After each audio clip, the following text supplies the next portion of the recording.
Saya udah bilang 100.000, orang akan bilang saya orang gila loh. Kalau saya bertemu dengan teman saya tanya, Hong, berapa sih harga wajar dari United Tractor? Waktu itu misalnya di 400, kemudian saya bilang harga wajar United Tractor itu 100.000. Mungkin teman saya dalam hatinya akan bilang, saya ini orang gila loh.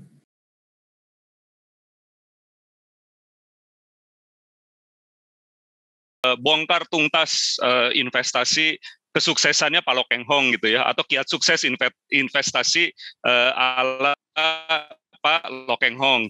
Nah ini Pak Lo Keng Hong ini pertama sih saya diintroduce sama Pak Keng Hong ini sosok yang inspiratif gitu. Beliau udah 30 tahun di rumah gitu ya. Terus ya jadi ini Pak Lo Keng Hong ya di rumahnya gitu ada tamannya. Ini mungkin ada tamannya gitu. Terus ini beliau di dalam rumahnya ngecek saham gitu ya, lihat market gitu. Nah, ada kalkulator besar, kaca pembesar gitu ya. Terus ada tumpukan koran gitu. Jadi betul-betul seorang yang fundamentalis gitu ya. Tiap hari beliau searching, belajar gitu ya. Kita ini salut banget ya dengan jiwanya Pak Lo yang humble gitu ya dan terus mau belajar gitu karena prinsipnya itu RTI ya gitu ya, reading, thinking, investing gitu ya. Jadi senang sekali ya Pak Lo bisa berbagi gitu ya dan semangatnya mau belajar gitu. Nah ini mungkin yang nanti ada pertanyaan gitu ya dari teman-teman gitu karena Pak Lo ini selalu diliput dari IDX juga ya, masuk ke rilis resminya IDX itu ada tips memilih saham menurut Lo Keng Hong.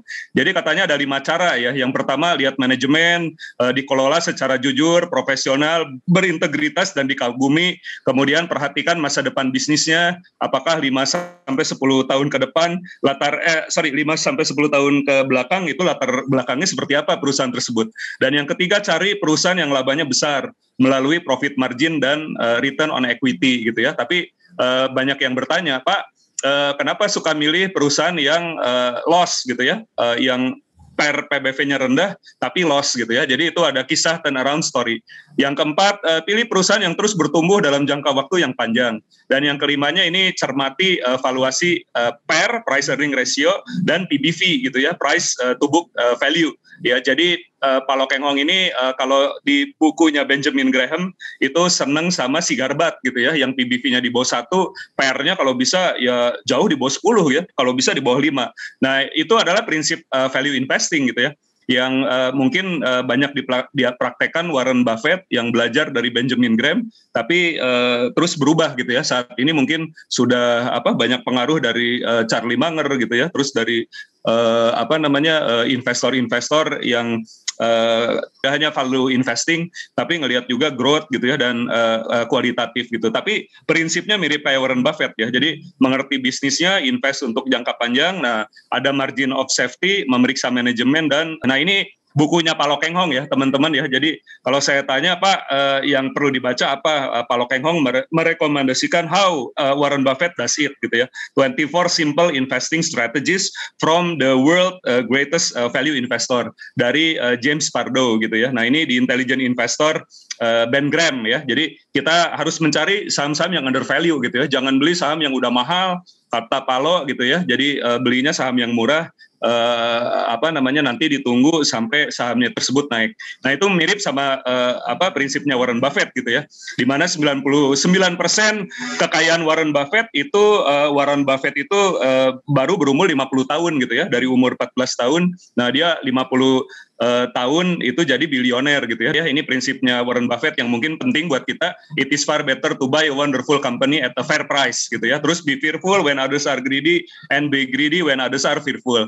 Price is what you pay, value is what you get gitu ya. Nah pertanyaannya karena banyak nih Pak yang udah follow Bapak ya. Kapan sih Pak GJTL, BMTR, Penin, PNLF, Sril dan lain-lain bisa cetak cuan? Bagaimana kisah suksesnya? Bagaimana kegagalannya? Bagaimana tips investasinya? Yuk kita belajar bareng.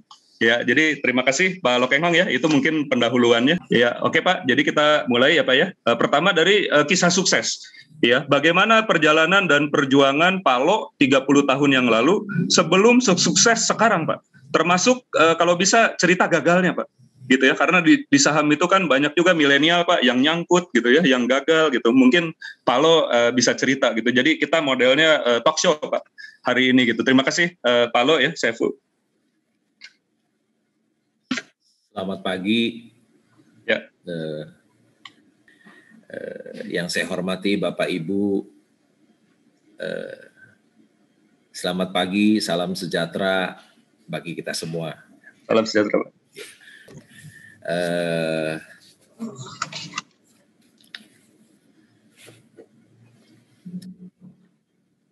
Sebetulnya 32 tahun yang lalu, Kang Herman sudah sebut saham yang saya beli adalah Gajah Surya Multifinance. Sekarang pun saya juga punya saham Gajah juga, jadi identik dengan ITB ya. Iya, ITB banget Pak, semuanya ITB ya, Gajah Pak. Gajah.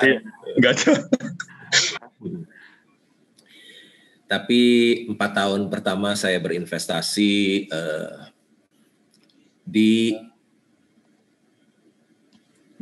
selalu gagal ya. Di 4 tahun pertama saya berinvestasi itu 4 tahun pertama ya. Iya, jadi isinya kegagalan semua. Jadi pertama kali saya membeli saham itu Gajah Surya Multifinance tahun 89.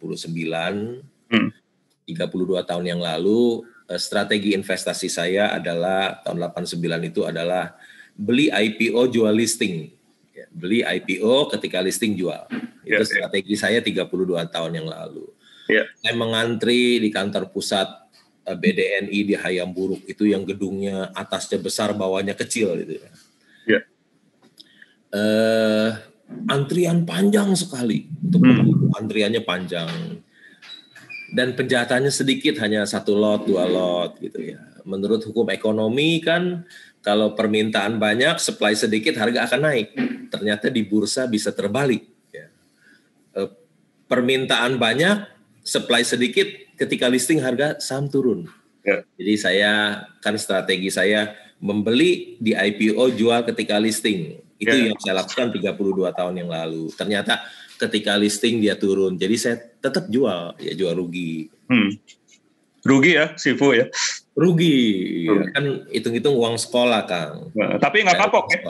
Hah? Nggak kapok ya? Jangan dong, jangan kapok. Kan kita harus belajar dari Thomas Alva Edison, Kang Herman ya. Dia menciptakan bola lampu setelah gagal 9.000 kali, Kang. Ini baru gagal 1 kali. Ya, boleh. Keren. Yang kedua, saya membeli saham Astragrafia ketika IPO. Di IPO jual listing, ya. Itu listing jual. Ternyata saya beli begitu listing juga turun jeblok. Jadi saya harus jual juga kan, berapapun harganya jual, jadi rugi juga. Kemudian tahun 90, 91, 92 ada yang namanya tight money policy. Tight money policy ya. Dari waktu itu Menteri Keuangannya almarhum JB Sumarlin. Kalau tight money policy, uang ketat, apa yang terjadi dengan bursa? Ya turunlah, terjun bebas. Dan itu saya alami. Jadi semua portofolio saya pada turun, semua pada rugi. Ya. Pada rugi. Jadi 4 tahun pertama investasi saya semuanya rugi. Ya. Tapi ketika tight money policy itu dibuka, tahun 93 market booming dan saham-saham saya pada naik, dan itu pertama kali saya mendapat uang yang cukup besar di bursa tahun 93 akhir. Ya. Bisa ganti mobil ya, Sifu? Saya orang yang anti membeli mobil, Kang. Beli mobil. Ya. Karena kalau kita beli mobil mewah, selain bisa jadi inceran perampok, juga mobil mewah itu depresiasi dan penyusutan. Ya. Jadi saya kan mobil mewah itu ujungnya jadi besi tua. Jadi saya tidak mau uang saya dibelikan barang yang depresiasi penyusutan. Ya. Saya hanya mau membelanjakan uang saya yang barang itu apresiasi yang bisa naik, ya, seperti saham. Jadi saya tidak membeli mobil yang bagus. Ya. Tapi saya punya mobil yang paling murah yang saya punya, ya. Yaitu saya beli mobil Mitsubishi Mini Cab. yang CC-nya 700. Saya nggak Minibus tahu, ya. Kang Herman masih ingat nggak itu? Ya, Merek ingat. 700 cc, Ya. tidak bisa pasang AC. Ya, saya beli bekas hanya 2 juta, seharga motor mungkin ya. Cuman karena nggak bisa pasang AC di Jakarta panas, jadi di atas matahari panas, di bawah kompor Kang panas juga, ya kan? Kan mestinya di pantat kita itu, ya. Jadi panas, jadi waduh di atas. Ya, tapi begitulah resikonya kalau mau beli mobil yang murah. Kan uangnya lebih baik saya belikan saham. Ya. Kira-kira begitu perjalanan Wah, mantap ya. saya di pertama-tama 4 tahun pertama itu rugi terus. Rugi terus. Nah, ini di Untold Story ya. Jadi kita tahu hari ini gitu ya, Sifu itu sebelum sukses gagal dulu tapi nggak menyerah gitu ya. Nah, 4 tahun kan, termasuk baru tahu nih pernah investasi apa tadi Astragrafia ya. Waktu Astragrafia masih di awal-awal IPO ya. Iya. Oke, sekarang strategi berinvestasi ya, Sifu. Apakah dari sejak awal memulai investasi saham itu dimulai dengan style apa nih, investor atau value investingnya masih tetap, atau mungkin sekarang udah berubah gaya dengan menjadi growth investor? Terus Bapak ini kayaknya walaupun disebut Warren Buffett Indonesia, tapi banyak yang bilang Bapak ini the truly Benjamin Graham gitu ya. Jadi seperti Benjamin Graham gitu ya, karena saham-sahamnya itu GJTL, Petrosi, mungkin Tunas Baru Lampung gitu ya. Kemarin sempat juga di 2020 tuh BMTR gitu ya, Global Mediacom, Serial, terus ada AMG yang murah-murah Pak gitu ya. Nah yang murah-murah gitu ya, Sigarbat gitu, memang ada yang sudah ada kenaikan profitnya, tapi ada yang masih loss gitu ya, apalagi Serial Pak, lagi ada apa namanya sekarang itu kan masalah dengan hukum gitu ya. Nah ini bagaimana Pak? Mohon insight-nya gitu, karena mungkin generasi muda ini sabarnya nggak bisa selama Bapak gitu Pak, pengen cepet cuan gitu ya. Ya Pak, terima kasih Pak. Dulu strategi investasinya seperti apa? Trader atau investor? Oh, tentu saja trader. Kan ketika dulu strateginya pertama kali kan beli IPO, begitu listing jual. Ya. Saya baru bisa menjadi seorang investor itu ketika setelah saya membaca buku Warren Buffett. Ya. Bagaimana dia memegang satu saham sampai berpuluh-puluh tahun dan dia bisa menjadi orang terkaya, salah satu orang terkaya di dunia. Ketemu buku Warren Buffett di mana Pak Lo? Di Gramedia atau di mana? Saya pertama kali beli buku Warren Buffett itu di Gramedia. Di Gramedia. Pertama buku yang saya baca itu buku Warren Buffett Way ya, di Gramedia. Warren Buffett Way. Karena saya kalau ke mall, yang tempat yang harus saya kunjungi adalah Gramedia. Ya. Jadi saya banyak membaca. Ya. Tadi ada kata-kata the more you learn, the more you earn katanya kan? Iya, dari Pak Orik. Hah? Iya, dari Pak Orik. Oh, dari Pak Orik ya, lupa ya katanya. Dari Pak Donald juga, Pak Donald bilang tadi the more you learn, the more you earn. Iya kan, jadi saya selalu orang yang suka baca. Jadi kalau saya ke mall pasti saya mampir ke Gramedia untuk menambah pengetahuan saya. Buku-buku yang menarik. Kenapa saya membeli perusahaan-perusahaan yang Sigarbat ya? Sigarbat Pak. Sebetulnya ada yang Sigarbat, tapi sebetulnya ada juga yang growing ya, perusahaan yang growing. Sekarang Bapak bilang saya punya Streetech misalnya. Ya, Streetech. Saya punya.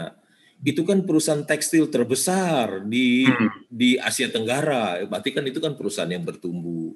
Saya juga punya saham Gajah Tunggal yang identik dengan ITB ini ya, kan gambarnya gajah ya, Gajah Tunggal. Ya.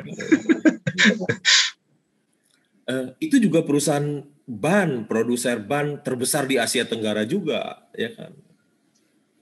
Kalau saya punya BMTR, Global Mediacom, itu bukan Sigarbat, itu adalah punya TV terbesar juga, stasiun TV di Indonesia. Dan punya anak perusahaan namanya IPTV. Ya, IPTV itu TV berbayar yang terbesar juga di Indonesia. Jadi ada yang Sigarbat, ada juga yang bertumbuh. Jadi nggak semuanya Sigarbat, Kang Herman. Kira-kira begitu. Ya. Oh, oke. Betul. Jadi tidak semua si Garbat ya. Palo juga sudah agak berubah nih teman-teman ya. Banyak yang bilang, oh Palo ini lebih menyukai komoditas, nggak terlalu suka sama perusahaan digital. Nah, tapi Palo sebenarnya memperhatikan perusahaan digital ya. Beliau itu milihnya yang media gitu ya. Ya BMTR itu Global Mediacom gitu ya. Tetap BMTR itu murah ya Pak ya. Jadi saya lihat udah digitalisasi. Terus Petrosi Pak, saya buka laporan keuangannya, Petrosi juga itu main digitalisasi juga Pak. Dia pakai aplikasi gitu ya supaya project management itu lebih unggul gitu ya. Dan Petrosi itu dapat award gitu di bidang digitalisasi untuk kontraktor mining Pak. Jadi kalau disebut Palo ini nggak melihat digitalisasi, beliau baca gitu ya bahwa Petrosi dengan BMTR itu adalah salah satu contoh perusahaan yang menerapkan juga aplikasi gitu ya. Satu di bidang mining, satu lagi itu di bidang media gitu ya. Bahkan MNC Group itu nanti punya Motion Bank gitu ya. Nah, tapi nanti teman-teman bisa lihat ya, ini bagaimana persaingan ini. Nah, kalau tadi ada checklist ya, kalau itu kan kalau di seminar selalu bilang 5 hal gitu ya, tapi jangan-jangan terbalik Pak, nomor 1 itu per PBV Pak, gitu ya. Kalau manajemen mungkin ada masalah ya nggak apa-apa gitu ya, atau gimana Pak? Ini urutannya bisa dibalik-balik gitu ya. Terus banyak yang nanya Pak, cara screeningnya pakai apa sih? Untuk ngelihat dulu per sama PBV, kan perusahaan go public itu banyak Pak gitu ya. Gimana Bapak periksa gitu, apa di koran gitu satu-satu gitu dengan apa kaca pembesar Bapak gitu ya, laporan keuangan itu, atau Bapak ada cara yang simple Sifu ini untuk ngelihat seperti apa Pak cara cepatnya gitu ya untuk apa mendeteksi ini saham yang value-nya tinggi tapi price-nya ini murah gitu. Mohon arahannya nih karena banyak yang nanya gitu ya, cara tipsnya seperti apa gitu ya. Kan saya tadi Kang Herman bilang apa price earning ratio dengan price to book itu nomor 1 atau tata kelola nomor 1. Ya. Saya selalu menomorsatukan tata kelola. Ya. Oh, tata kelola. Tata kelola nomor 1. Itu nggak bisa dibalik. Ya, nggak bisa dibalik. Karena seperti saya pernah 17 tahun bekerja di bank. Ketika kita memberikan kredit ada rumus 5C. Gitu. Ada rumus 5C. C yang pertama itu apa? Kang Herman. Karakter. Karakter nomor 1. Jadi kalau nomor 1 udah nggak memenuhi syarat karakter yang baik, orang yang dia punya keinginan untuk mengembalikan kreditnya, karakternya buruk udah dicoret sama bank ya. Jadi sebetulnya ketika kita membeli perusahaan publik pun karakter dari manajemen, karakter dari si pemilik itu segalanya. Jadi kalau meskipun price earning ratio-nya rendah, price to book-nya rendah, karakternya buruk dicoret. Coret dari ya. Apakah saya memiliki aplikasi? Mungkin satu-satunya aplikasi yang saya punya adalah RTI Business. Itu aplikasi bukan Kang Herman? Oh iya, ini bagus ya. Terima kasih. Suka pakai itu. RTI. Kalau RTI, lihat RTI ya. RTI Business di HP. Ya. Tapi kalau itu kondisi itu sudah menarik, baru saya mendalami laporan keuangannya. Satu-satu saya lihat. Ya. Jadi aplikasi itu bukan segalanya, itu hanya pembuka aja. Kalau saya lihat, wah ini menarik. Ya. Nanti saya buka laporan. Jadi Pak Lo lihat ya, price sahamnya berapa, nanti book value per share-nya berapa gitu ya. Terus nanti lihat EPS-nya per quarter gimana gitu kan. Oh iya, semua. Manajemennya seperti apa gitu ya, potensi growth-nya. Ya dari situ nanti Pak Lo buka laporan keuangan ya. Oke, jadi teman-teman tahu nih, RTI dulu, baru nanti ke laporan keuangan. Ya. Di situ yang paling cepat ya kan. Okay. Kalau laporan keuangan kan harus kita buka. Iya. Tadi apalagi? Nah, ini Pak Lo ada yang nanya juga nih.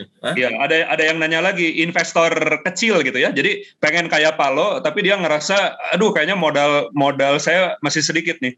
Nah, jadi kasusnya orang ini atau mahasiswa ini nanya ke investor relation Pak Lo, gitu ya. Ada pertanyaan-pertanyaan gitu ya. Misalkan ini kok pajaknya besar, biaya depresiasinya gimana, atau biaya kerugian kalau di bank itu kapan sih bisa jadi potensi pendapatan kalau biaya kerugian yang nggak jadi atau pencadangan yang nggak jadi. Nah, tapi katanya nggak ditanggapi Pak Lo sama investor relation. Jadi mohon tips gitu ya. Kalau Pak Lo ngelihat manajemen atau mau nanya itu seperti apa gitu ya. Kalau uangnya masih kecil gitu, betul nggak kalau uangnya kecil itu nggak ditanggapi sama investor relation.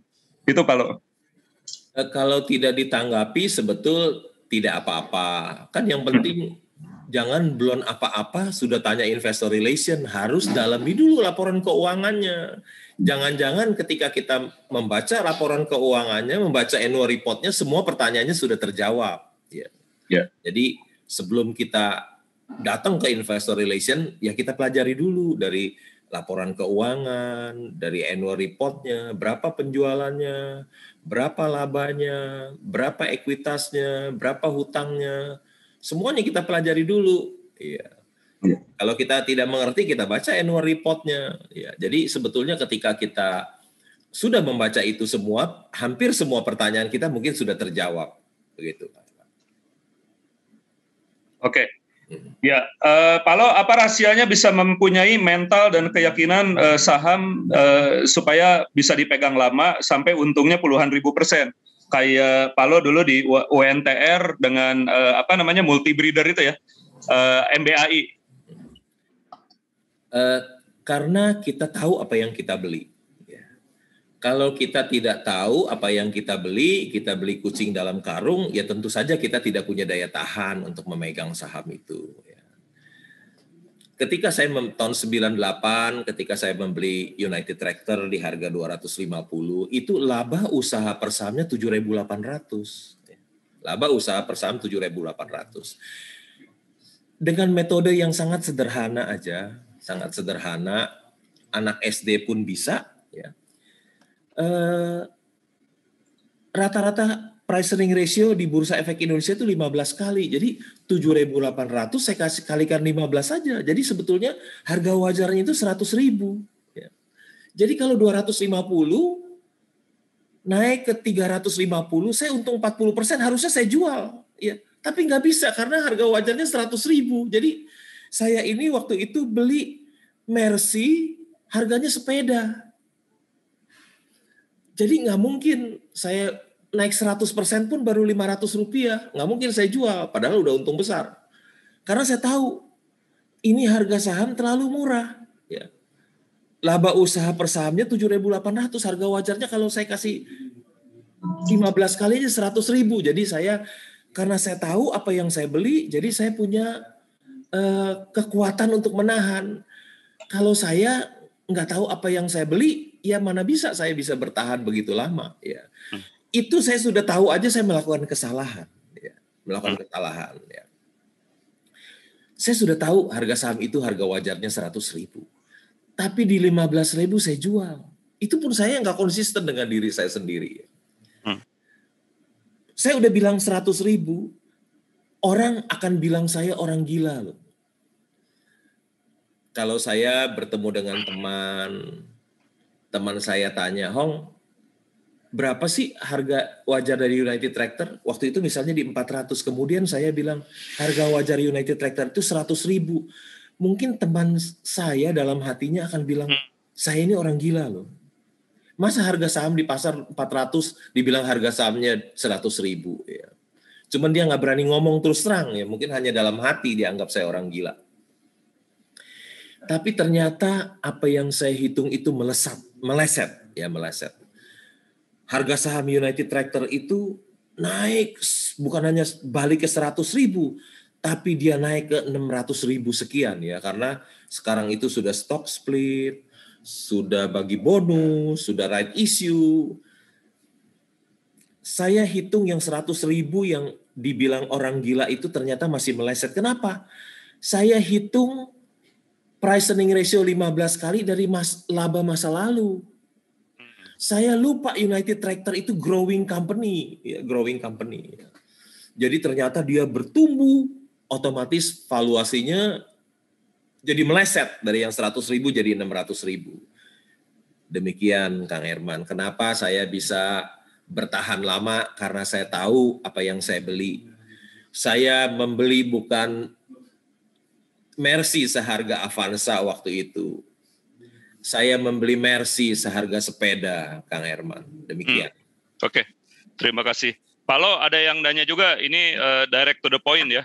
Kalau Palo ketika beli saham ya atau memantau saham itu ngelihat likuiditas saham nggak gitu ya, siapa brokernya, volume berapa gitu ya, terus volume bid offernya seperti apa gitu ya. Jadi kita bisa tahu oh ini lagi ada bid, ini lagi ada offer gitu. Nah, jadi tiap hari itu perlu dipantau atau perlu diperhatikan nggak sama Palo? Terima kasih. Walaupun mungkin nggak lihat chart ya. Tentu saja volume dan kode blocker saya tidak perhatikan. Itu biasanya untuk trader. Itu untuk yang liatin volume perdagangan, liatin blocker, itu biasanya umum dilihat untuk para trader. Lah saya seorang investor jangka panjang, tentu saja saya harus lihat kinerja, bukan kode blocker dan volume. Saya adalah investor yang membeli perusahaan yang salah harga. Artinya saya membeli Mercy yang dijual harga Avanza baru saya beli, itu yang saya lihat. Jadi bukan lihat volume, kode blocker, lihat volume dan kode blocker itu spesialis trader. Ya. Saya hanya melihat kinerja. Apakah perusahaan ini salah harga atau tidak? Demikian. Oke. Kalau itu kepemilikan gimana Pak? Dari saham itu dimiliki oleh siapa gitu ya? Presentase-presentasenya Pak, termasuk kepemilikan publik itu bagaimana Pak? Presentasi kepemilikan. Ya. Maksudnya apa nih? Persentase kepemilikan Pak. Jadi misalkan GJTL ada siapa saja pemiliknya gitu ya. Wow. Kemudian jual belinya seperti apa gitu kan. Mungkin ada juga saham itu yang ada pawangnya Pak gitu ya. Ya tentu saja seperti Gajah Tunggal pemegang saham mayoritasnya ada, pemegang saham nomor 2-nya ada Michelin ya, Michelin. Ya, Michelin. Ya. Dan itu udah berpuluh-puluh tahun pemegang saham itu tidak berubah. Jadi nggak perlu dilihatin sepertinya ya, karena pemegang saham mayoritas dan Michelin adalah long term investor. Jadi udah puluhan tahun tidak berubah, jadi buat apa dilihatin lagi, kita tahu pemegang sahamnya tidak berubah. Dan mereka bukan orang-orang yang trader-trader isinya. Begitu. Baik.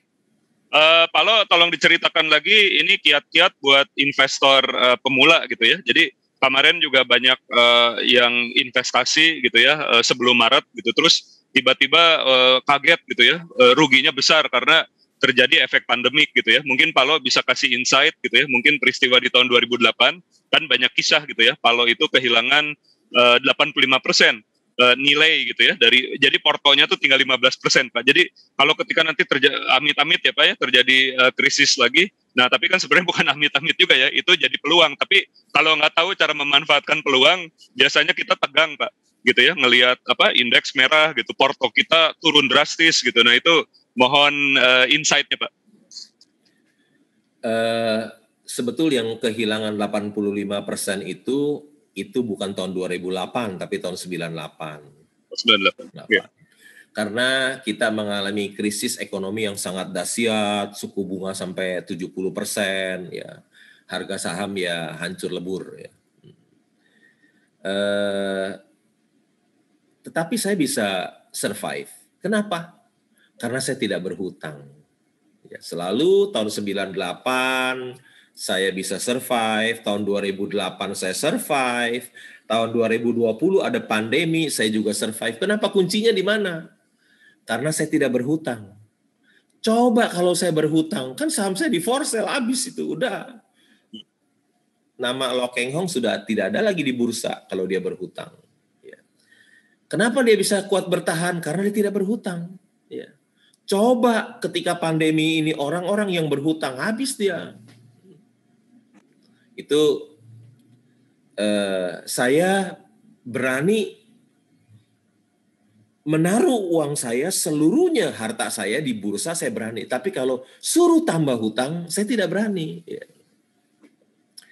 Jadi itulah yang membuat saya investasi saya turun, tapi karena saya tidak berhutang, saya tetap pegang. Akhirnya satu hari pasar kembali pulih dan saham-saham saya pulih, gitu. Gitu. Oke, terima kasih. Palo, bagaimana money management Palo ya dalam mengelola portfolio investasi saham? Apakah sama rata atau beda porsi Pak? Misalkan kalau PER-nya sangat rendah, portonya Palo tuh paling banyak gitu ya. Jadi semakin PER PBV rendah, uang Palo makin besar di saham tersebut.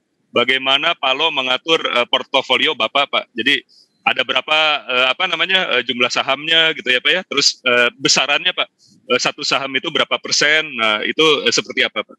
Walaupun mungkin ada yang Bapak tuh ada yang gede ya, misalkan di Gajah Tunggal muncul namanya, di Penin gitu muncul namanya gitu ya, BMTR Petrosi muncul namanya. Nah tapi kan ada juga saham-saham lain. Nah, itu gimana Bapak mengatur portfolio termasuk money managementnya Pak? Terima kasih. Sebetulnya saya tidak mengenal money management. Ya.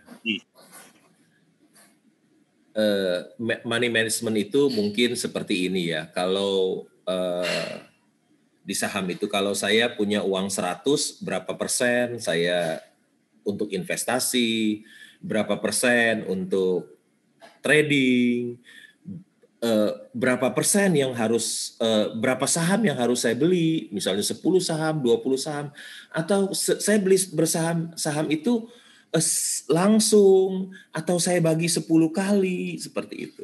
Itu mungkin yang dinamakan money management ya Kang Herman. Ya. Yeah. Kalau menurut saya, kalau orang yang menggunakan money management adalah orang yang tidak tahu apa yang dia lakukan. Kalau dia tidak tahu apa yang dia lakukan, dia menggunakan metode money management. Karena dia tidak tahu apa yang dia lakukan. Ya, dia mau beli saham berapa persen. Ya. Tapi kalau orang yang tahu apa yang dia lakukan, membuat dia, money management tidak berlaku buat dia. Ya. Sekarang saya tanya, ketika di bursa ada Mercy yang dijual harga Avanza, apa you hanya beli 10% dari uang kita?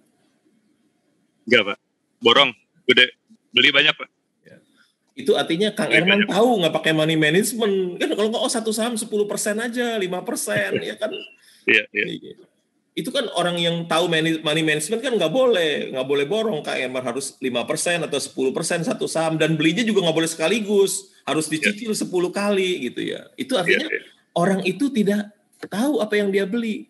Kalau seseorang tahu, dia menemukan Mercy yang dijual di harga Avanza, Mercy dijual harga Avanza itu di dunia nyata tidak ada, ya. Itu hanya ada di Bursa Efek Indonesia, di bursa saham. Yang ada Mercy yang dijual harga Avanza. Ketika seseorang menemukan Mercy yang dijual harga Avanza, ya persis seperti Kang Herman bilang tadi, ya dorong duitnya semua, nggak pakai money management lagi. Ya. Kalau dia tahu apa yang dia lakukan, dia tidak menggunakan manajemen. Hanya orang yang tidak tahu apa yang dia lakukan yang menggunakan money management. Demikian Kang Herman. Terima kasih Pak Lo ya. Ya cukup jelas ya. Pak Lo, terus kemudian ini ada pertanyaan lagi Pak. Pak Lo ini sekarang masih mengakumulasi Tunas Baru Lampung nggak? Terus lebih banyak mana di Tunas Baru Lampung atau di Salim Infomas ya, di Simpe?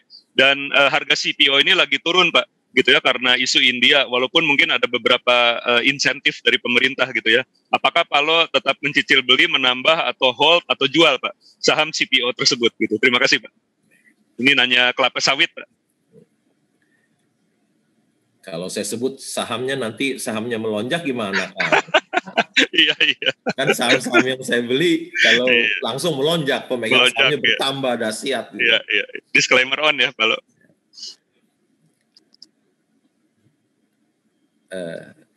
Kalau saya membeli yang saham yang saya beli kan adalah Mercy yang dijual harga Avanza. Kemudian dia turun lagi jadi harga Bajai. Ya. Masa saya jual Kang? Ya. Saya beli Mercy nih, harga Avanza saya beli. Terus dia turun jadi harga Bajai kan, turun lagi. Iya. Makin masa saya cut loss? Iya. Harusnya apa? Beli tambah banyak dong. Tambah banyak. Dan kita berpikir positif. Enak ya jadi seorang investor saham. Masa saya nggak pernah minta diskon, dikasih diskon loh. Iya. Saya nggak minta diskon. Dikasih diskon ya saya beli lebih banyak. Masa saya jual Kang ya. Atau seperti gini. Saya beli Mercy harga Avanza. Tiba-tiba ada orang yang datang ke rumah saya. Misalnya saya beli Avanza harga 200 juta. Tiba-tiba ada orang datang ke rumah saya, Pak, Avanza saya beli 100 juta mau nggak? Terus saya jual, masa? Nggak mungkin kan? Kalau dia turun ke 100 juta, ya kita harus berpikir positif. Investor saham enak loh. Kenapa? Saya nggak minta diskon, dikasih diskon. Ya saya beli lagi lebih banyak. Masa jual, ya kan? Biasanya orang yang teknikal itu yang jual. Ya. Waktu harga mahal, dia nggak jual. Ya. Misalnya harga saham A 500. Oh kalau 500 kamu jangan jual. Nanti kalau dia turun di bawah 400 baru kamu jual. Ya. Waktu mahal kamu jangan jual. Waktu paling murah kamu jual gitu. Kita seorang investor nggak mungkin ketika harga paling murah bukan menjual tapi membeli lebih banyak. Itu Kang Herman.